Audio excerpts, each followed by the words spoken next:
Hello students, BA part first के first paper के तौर पर हम पढ़ते हैं राजनीति विज्ञान के मूल आधार। ये राजनीति विज्ञान के मूल आधार जो आपका पेपर रहेगा उसमें पॉलिटिकल साइंस का इसको हम ABCD वाला पेपर मान सकते हैं।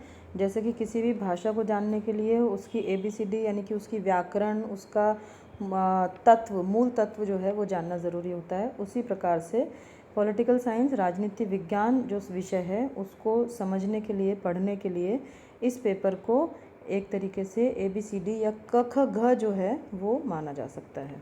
इसमें हम जो राजनीति विज्ञान के मूल आधार हैं यानी कि आधारभूत जो सिद्धांत हैं राजनीति विज्ञान के, उनके बारे में अध्ययन करेंगे। तो मैं आपको सिलेबस के बारे में थोड़ा सा जानकारी दे दूं इस वीडियो में। सबसे पहले इसमें 3 खंड होंगे आपके, खंड 1, खंड 2, खंड 3। पहले खंड में राजनीति विज्ञान का परिचय बताते हुए परंपरागत और आधुनिक दृष्टिकोण के हिसाब से अध्ययन करेंगे। उसके बाद डेविड ईस्टन के द्वारा जो सिद्धांत दिया गया था, व्यवहारवाद और उत्तर व्यवहारवाद, ये दोनों ही सिद्धांत डेविड ईस्टन के दिए गए थे, इनके बारे में हम अध्ययन करेंगे। फिर राजनीति विज्ञान के अंतर अनुशासनात्मक दृष्टिकोण को हम समझने का प्रयास करेंगे। अंतर अनुशासनात्मक दृष्टिकोण का अर्थ होता है कि राजनीति विज्ञान के बाकी के समाज विज्ञानों के साथ में कैसा संबंध है। जैसे कि दूसरे जो सब्जेक्ट्स हैं आपके आर्ट्स में, इतिहास है, सोशियोलॉजी है, ज्योग्राफी है, यानी कि कोई भी सब्जेक्ट है, यानी मनुष्य जीवन जो है वो, चूँकि हम एक समय पर अनेक प्रकार की परिस्थितियों से मनुष्य घिरे होते हैं। मनुष्य एक ही समय पर सामाजिक प्राणी भी है, राजनीतिक प्राणी भी है, उसको भौगोलिक परिस्थितियाँ अफेक्ट करती हैं, मनोविज्ञान भी उसको अफेक्ट करता है, ये सारी चीज़ें। तो इसलिए राजनीति विज्ञान का बाकी के जो अनुशासन हैं, बाकी के जो सब्जेक्ट्स हैं, उनके साथ किस प्रकार का संबंध है उनको हम समझने का प्रयास करेंगे।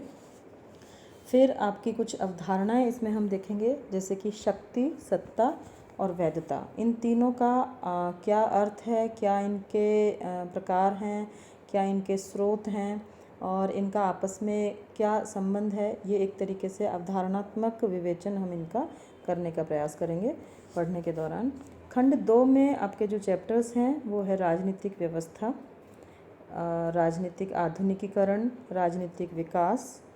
ये तीनों कॉन्सेप्ट्स आपके ये कंसेप्चुअल चैप्टर्स हैं, यानी कि राजनीतिक व्यवस्था क्या अवधारणा है, राजनीतिक आधुनिकीकरण से क्या तात्पर्य है, किस प्रकार की व्यवस्था को हम राजनीतिक आधुनिकीकरण वाली व्यवस्था कह सकते हैं। फिर इसका अगला जो चरण आता है वो राजनीतिक विकास, तो किस प्रकार की व्यवस्थाओं में कौन सी राजनीतिक व्यवस्थाएं हैं जिनमें राजनीतिक विकास हो चुका है, कहाँ पर हम विकासशील चरण मान सकते हैं, इन सब चीज़ों का अध्ययन करेंगे। फिर अगला टॉपिक आपका इस खंड में है लोकतंत्र और अधिनायक तंत्र, यानी कि अधिनायक तंत्र को, जिसको दूसरे शब्दों में तानाशाही भी कहते हैं, जैसे कि हिटलर और मुसोलिनी का आपने नाम सुना होगा। तो इस कंसेप्ट को हम पढ़ने का प्रयास करेंगे। राजनीतिक दल, दबाव समूह, ये 2 टॉपिक्स आपस में जुड़े हुए हैं एक दूसरे से। राजनीतिक दल क्या कॉन्सेप्ट क्या है, इनके कार्य क्या हैं, प्रकार क्या हैं। फिर दबाव समूह, दबाव समूह का क्या अर्थ है, दबाव समूह के क्या प्रकार हैं, किस प्रकार के समूहों को दबाव समूह की श्रेणी में रख सकते हैं। फिर उसके पश्चात प्रतिनिधित्व के सिद्धांत, कौन कौन से सिद्धांत हैं इसमें। फिर विधि का शासन और संविधानवाद, ये दोनों आपस में जुड़े हुए टॉपिक्स हैं।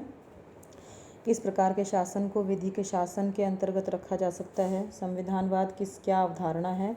सरकार के अंग और उनके कार्य, क्या सरकार के 3 अंग, व्यवस्थापिका, कार्यपालिका और न्यायपालिका, और इन तीनों अंगों के कार्यों के बारे में अध्ययन करेंगे आधुनिक प्रवृत्तियों के संदर्भ में।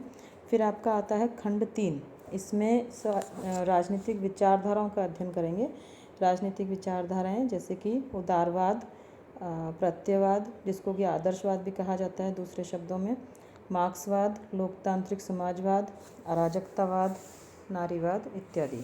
तो ये आपके 3 खंड हो गए और इन तीनों खंडों के जो टॉपिक्स हैं उनके बारे में मैंने आपको बताया। अब एक एक करके हम इन चैप्टर्स को पढ़ना शुरू करेंगे। वीडियोस आपको इसके भेजे जाते रहेंगे। तो सबसे पहला जो टॉपिक रहेगा आपका वो राजनीति विज्ञान का परंपरागत और आधुनिक दृष्टिकोण। Thank you.